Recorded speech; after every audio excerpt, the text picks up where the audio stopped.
All right, everybody, welcome along to this weekend's analysis update. It is Saturday, the 22nd of December. This is most likely going to be the final YouTube update that I leave you with as we move closer towards Christmas. The markets themselves, they will be closing a little bit early on Monday, 1 p.m. Eastern Standard Time, as opposed to the general 4 p.m. close. And also on Tuesday, the markets will be closed in observance of Christmas Day. So, first of all, I just wanted to say enjoy this time of year. Obviously, more or less a week from now, we will also be moving into New Year's, and the markets again will be closed on New Year's Day. So we are looking at seasonally low volume, a lot of, or at least a lack of participation from the large institutions and just general market participants that do transact throughout more or less the rest of the calendar year. So I have encouraged people in that pro analysis class to more or less switch off, to follow the markets, but not exactly be looking for trade setups. In fact, over the weekend, we didn't set up any individual trades. It was more so the market overview, giving people an understanding of just what has occurred on the Russell 2000, the transports, and the S&P 500. That is going to be what I am going to speak about in brief terms over the next maybe 10 minutes or so in this weekend market update. Obviously, sentiment is extremely bearish. In fact, we haven't been this bearish in a skew of sentiment readings since all the way back in 2015. Coincidentally, that is very strongly what I believe we are currently in at the moment. All right, and I'm going to, or at least if you've been following along with this analysis for quite some time, you're going to understand why that is. But very briefly, I'm also going to give you an update just how far this sell-off has moved and some of the very key areas that we have sold off into in some of these lesser talked about markets. I do believe that we are moving into what may very well be a very strong foundational base with this fourth decelerating fan line, otherwise known as that primary bullish uptrend, since we have been in since the very early period of 2009, and it is rather fitting because if I bring up the Russell 2000, I may start with this, it is the worst performing market year to date. We are down 26%, and if you look at this, it looks absolutely like a train wreck. There is no support inside. In fact, I think 13 of the last 14 candlesticks have actually been dark candles. So, I mean, you can see just how strong this selling pressure is. However, very quickly, if I go out into the monthly chart, and if you just think all the way back to 2009, you can see these four decelerating fan lines. And what's most important at the moment is that we are selling off back into this fourth area, otherwise known as that primary bullish trend line. So as you can see, down 26%, technically overshot that of a corrective type of move in the market. But again, we're just coming down back on into this primary bullish uptrend, which is still printing a series of higher lows and also higher highs. This is also coinciding with the Russell 2000 coming back to the past resistance area prior to the correction in 2015.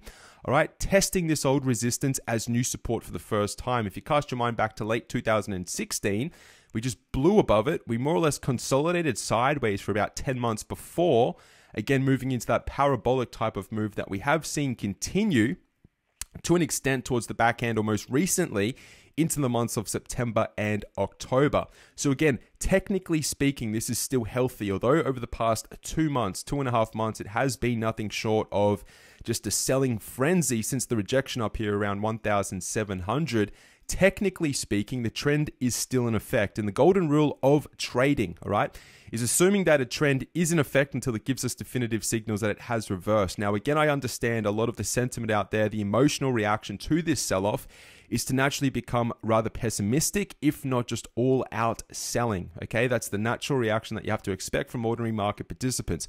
But looking at this, you have to give the benefit of the doubt still to the trend continuing, because we still haven't definitively broken below this level. In the past, in 2016, when we came down to this level, we technically broke below it for about 2 months prior to the bullish trend continuing.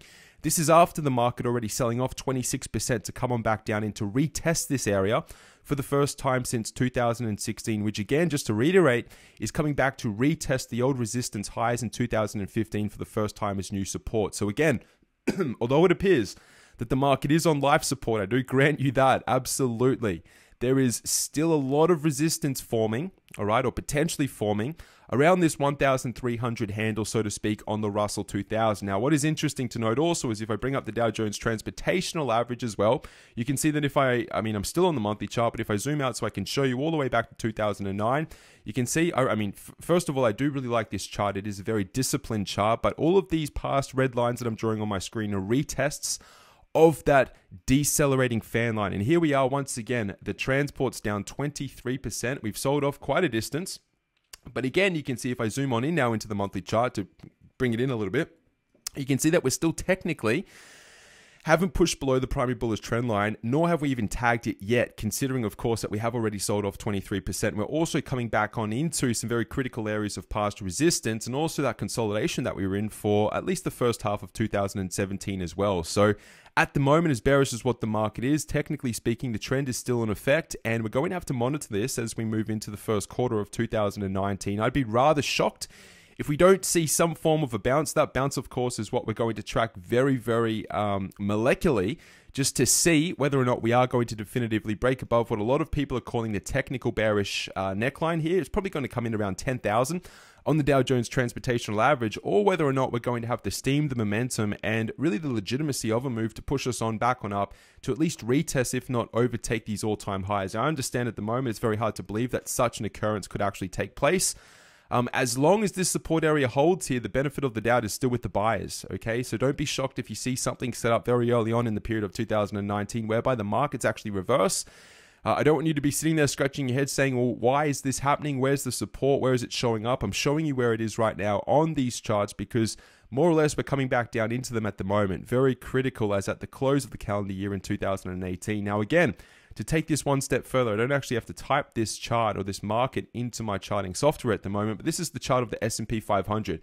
And if you pay attention to these purple lines on my screen, these are essentially those same trend lines that I just showed you on the Russell 2000 and also the transportational average as well. You see this purple color. The reason I've made it so distinct is because, again, it distinguishes that of a bull market from that of a bear market as well. So again, when you're in that of a bull market, you get these accelerations, all right, away from the primary bullish trend line. And I think it's rather interesting that technically speaking, the market has pushed away to the point of about 20% on average at the moment.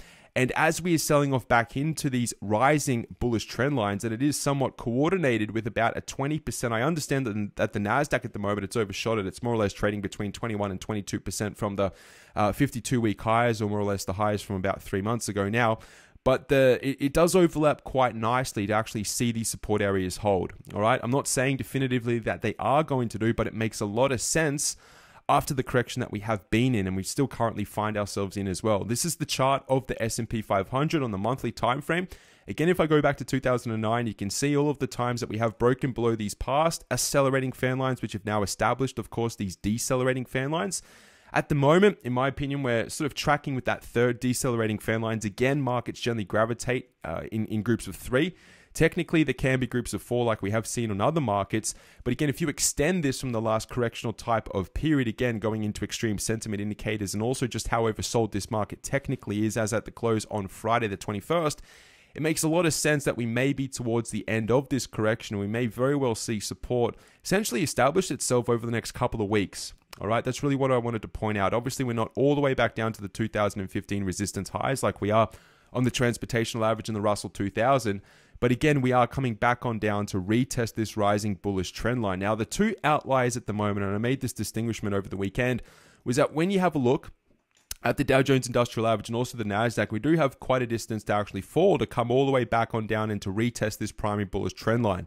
So I'm not calling for the Dow Jones Industrial Average and the NASDAQ to sell off all the way into this rising trend line. They don't technically have to. We've got the S&P, which is rather close to that 20% line in the sand, differentiating technically between that of a correction and that of the beginning, or at least the early onset of a recession, typically a bear market. But we're just going to have to follow along with how the Dow Jones and the NASDAQ react once, of course, we see the S&P, all right, come on back down another 50 to 60 points to retest that rising bullish trend line. The Russell 2000 and the transports, they are most likely going to react a lot sooner than what the industrial average, the S&P and the NASDAQ is going to react. So pay attention to the Russell 2000, pay attention to the transportational average.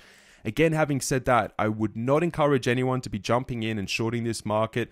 We are extremely, extremely oversold. If I go out into the monthly time frame, or sorry, let me start with the weekly time frame. You can see here on the RSI, we've got 2 pushes below the actual signal line. Now, again, the last time we registered something like this was as we corrected back into that rising bullish trend line. You can see on the RSI the multiple times that we pushed below it. And ever since that period in very early 2016, we've held above it on the RSI up until the current juncture, where we're starting to push on down below it once again. The stochastics is down here. The last time we've been over this sold was early 2016 as well, which coincided with the continuation of the larger bullish trend. And the MACD, surprise, surprise, is actually overshot momentum on the downside compared to 2015 and 16. We're more so sort of moving into a much stronger sort of velocity, or the momentum of this sell-off is somewhat stronger. But at the same time, again, we're technically holding up above these levels. Very quickly, if I show you this on the transportational average again, you can see a very similar picture. This is the transports on the weekly. You have to go all the way back to 15, 16 to see these similar readings when it comes to just how oversold this market currently is. So if you're looking at this market and you're saying to yourself, well, I'm missing out on the sell-off one, that most of the sell-off is probably already done. And if you are looking to actually short this market, the odds of a whipsaw type of trade, and what I mean by that is if you place your entry below this technical rising, right, bullish trend line, go up exponentially in odds of a whipsaw to a reversal to the upside. Now that reversal is what we are going to monitor when it sets up. I understand it's hard to actually think of something like that actually playing out, whether or not it's a short squeeze, a dead cat bounce, or if it is a larger continuation to the upside. We're going to essentially set up an insurance policy across the board on these markets once we do stabilize and begin to bounce, depending on which markets come on back down and interact, with those rising bullish trend lines. Very quick example of this, just to show you how important that primary bullish trend line is. If you go back, of course, to the bull market of 02 through to the peak in 07, 08, you can see that once this primary bullish trend line was taken out, we came back on up, we retested it before the bottom actually fell out of the market again. Not the best example back in the tech bubble on the S&P 500, but hey, I'm not going to switch the chart up. You can see again, you've got that primary bullish trend line. Eventually you peak, markets pull on back down. What happens if the markets do break it? Very quick kiss of death, and then see you later for the next 1.5, 2 years. So I am cognizant of this. I want you to understand that. But again, just looking at where we have sold off into around that 20% mark, still technically holding above that rising bullish trend line. I hope you can understand why I'm looking at this market possibly, or as possible anyway, neutral, and not just simply buying into, of course, a lot of the negative, natural sentiments out there, the emotional reaction to this seller for a lot of people who simply, aren't paying attention to these primary bullish trend lines, let alone understand or really know what fan lines are accelerating or decelerating, how they work in groups of 3 and 4 during that of a macro bullish market, which I do believe we are still firmly in, even considering this sell-off here. So that's most likely going to be the final recording through to Christmas. I do wish you all a very Merry Christmas, and I will be back before the new year. But enjoy this time of year away from the markets. Enjoy it with friends and family. Switch off a little bit. Follow the markets. But again, I would encourage you at this time, given the low volume, and although interest has technically spiked, people still take holidays, okay? Whether or not it's a week or two, it may be a little bit longer. But generally, the heating of the market doesn't really turn up, or at least the notch itself doesn't get tiled up until really the second week, the third week of January, which is still, 3 weeks away from the moment for where we're currently closed out on Friday. So that's going to do us for this weekend market update. More of that, which was recorded earlier in that pro analysis class. Until next time, everybody. I hope you enjoyed that analysis. Enjoy the weekend. Enjoy Christmas, and I'll see you in due course. All the best. Farewell.